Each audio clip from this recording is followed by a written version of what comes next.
तो स्टार्ट हमने ऐसा किया था कि जो आज लोग जनरली इसको करते जा रहे हैं कि एलएलएम्स को अपना टास्क आउटसोर्स करते जा रहे हैं, बेसिकली अपना थिंकिंग पार्टनर बना लिया है। प्रॉब्लम वहाँ है ही नहीं कि उसको थिंकिंग पार्टनर बना रखा है लोगों ने, वो सही था। प्रॉब्लम तब आई जब उस पे लोग ओवर रिलाय करने लगे। अब एग्जैक्टली। बेसिक से बेसिक टास्क तो भी एआई पे डिपेंडेंसी डालने लगे। ये उनका काम तो आसान कर दिया, काम के लेवल पे they are performing at much higher output ratio, बहुत better outputs and everything. But problem ये हो रही ना कि उनके cognitive and actual skill level पे ये इम्पैक्ट डाल रहा है, जो एक दिन में एक हफ्ते में नहीं दिखेगा बट ओवर द टाइम। क्योंकि किसी भी चीज को when you do not practice, इसका बेस्ट एग्जांपल हम लोगों ने ऐसे एज इन लास्ट सेशन लिया था वर्कआउट। जिस मसल को आप प्रैक्टिस नहीं करोगे इट गेट्स वीकर। और जिम में when you just do strength training, okay, cardio training, whatever you want to do, वो उन मसल्स को स्ट्रेंथन करता है। Similar thing is for brain. When you leave it thing untrained, okay, आप उसको use नहीं कर रहे हो उस पर्टिकुलर सेक्शन को, so it is going to diminish the ability of that part. And ये जो इंटरेक्शन है ना, ये पहला बार नहीं है कि जब humans and psychologist and scientist और वरीड की ह्यूमंस कुछ ऐसी एक्टिविटीज को कर रहे हैं that can weaken them overall. ये हिस्टोरिकल है। Even Socrates and Plato sometimes historical books recall that when writing was getting prevalency, they started worrying that it would weaken memory. But यहाँ पे अच्छी बात क्या हुई कि राइटिंग के पढ़ने से हमारा जो मतलब मेन मेन मेमोरी होता है वो एक हायर ऑर्डर के वर्क्स को करने, conceptual thinking, okay, theoretical and those aspect, तो वहां तो अच्छा हुआ। लेकिन वो प्रोजेक्ट अगर हम यहाँ अप्लाई करना चाहते हैं, जो एक 2010 में बुक भी आई थी निकोलस कार की, जो उन्होंने गूगल सर्च को बोला था कि over reliance on Google has the potential future कि वो जो हमारी कॉग्निटिव स्किल्स है उसको वीकन कर दे। एलएलएम्स तो उससे भी कई गुना आगे हैं। तो हम इसी चीज को आज और डीपर लेवल में कंटिन्यू करने वाले हैं कि why over reliance, when you are using that as a helping tool it is fine, but when you over rely it, how in a way in long term it is going to harm you. Exactly. तो basically जब से LLMs आए हैं and may be जब से we can say कि जब से इंफॉर्मेशन की एक्सेसिबिलिटी इजी हुई है, then we have seen psychological shift कि we have stopped trying first and we have actually started asking first, right? And this leaded to the Google brain problems जो कि हमने फर्स्ट सेशन में discuss करा था। And इसके अलावा हमने और भी चीज़ें डिस्कस करी थी कि how exactly the brain is being degraded using these things like Google search and the current AIs and LLMs, जिसमें कि हमने 4 चीज़ों पे डिस्कस करा था। दी इनसाइट्स वर कि कॉग्निटिव जो कॉग्निटिव ऑफलोडिंग है, ठीक है। दूसरी, loss of frustration tolerance. Third was the collapse of uncertainty and the fourth was echo chamber of intelligence, जिसमें कि जो पहला इनसाइट था ब्रूटल जो कॉग्निटिव ऑफलोडिंग है, ठीक है।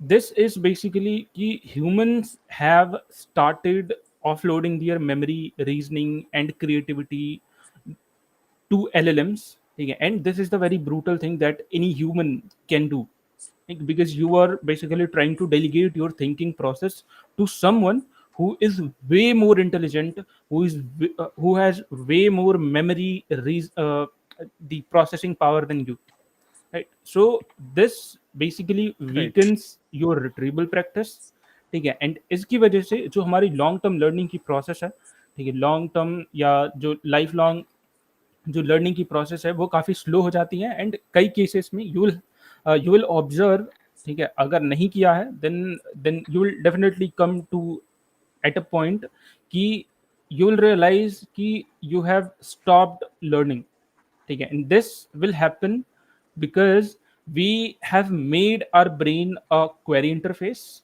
ठीक है, which earlier was a thinking machine, right? The second one was the loss of frustration tolerance. What this is the basically what we believe is कि frustration is the fuel of deep thinking, right? And LLMs, they remove the friction.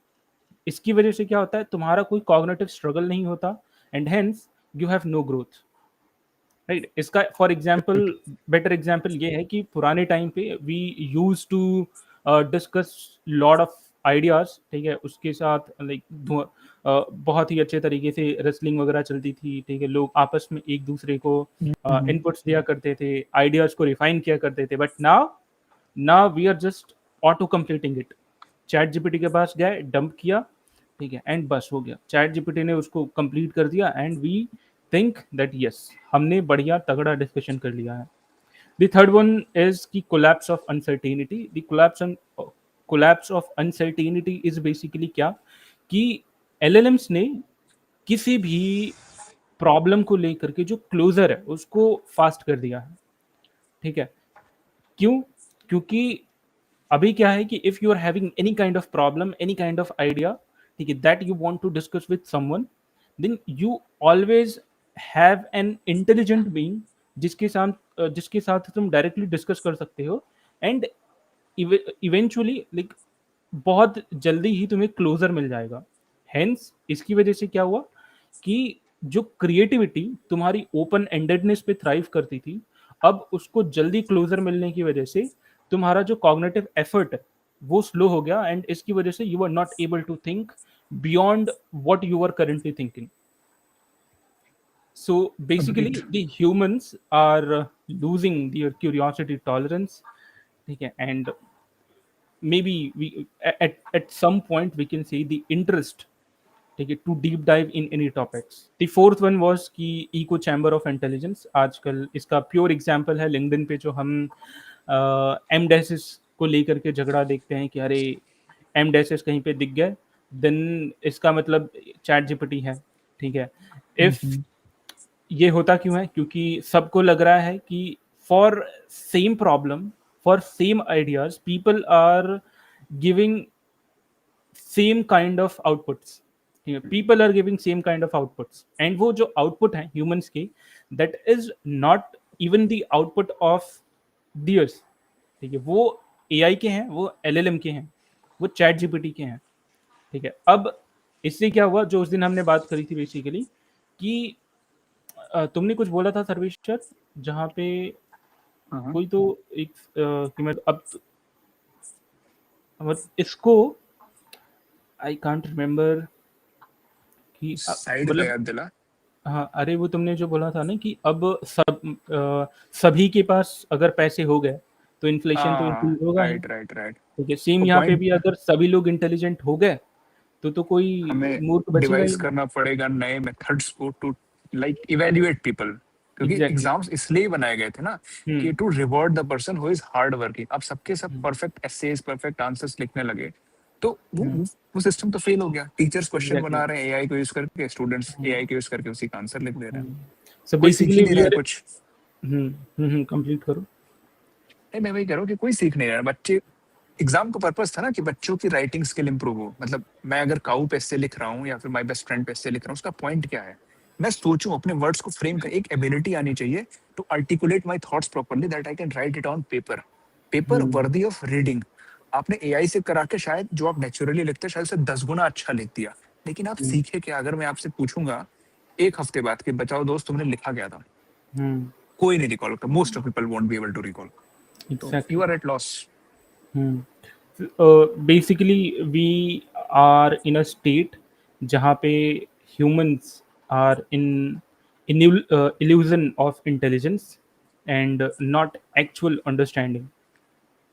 और इसकी भाई वजह से पता है, तुम्हारी जो क्रिएटिविटी है वो it has kind of become the mixture, ठीक है, जहाँ पे इवन दो अगर तुम्हारे पास क्रिएटिविटी है then you do not have the first principle insights, तो तुम उसका क्या करोगे? अग्रीड। और हमने पता है एआई बबल की बात की थी कि AI as a technological, AI as a technology it exist, but जिस वे में लोगों ने उसका हाइप बना रखा है दैट इज बबल। यहाँ पे इंटेलिजेंस का भी बबल मैं नोटिस कर रहा हूँ, और ये बबल फूटेगा भी, क्योंकि देख सबको लग रहा है अभी इंटेलिजेंट है क्योंकि वो एआई को एंड ऑल ऑफ कर ले रहा है। तू सोच के देख, अगर ऐसी चीज कंटिन्यू रहे down the line 10 years 15 years after, ये इंटेलिजेंस का बबल फूटेगा। लोगों की बेसिक स्किल्स, ठीक है, be like even simple simple task कि यार एक क्या नाम है, मतलब तू लिंक्डइन की पोस्ट की बात की, ये तो ज्यादा ही हो गया।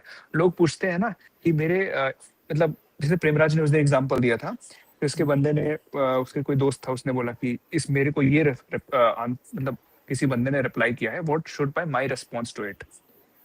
बिना सोचे समझे मैसेज कॉपी किया, पेस्ट किया, जो आंसर आया उसको रिटर्न कर दिया। आई मीन तुम अगर ये भी ना सोच पाओ कि what you are going to able to respond, हो सकता है तुम्हारे पास, I agree sometimes if you are responding to a senior person you want to articulate your thoughts better, no problem there, ठीक है, बट डोंट कीप दैट कि आपको हर एक चीज के लिए वो करना। आप सीखोगे कब? These are the things to learn.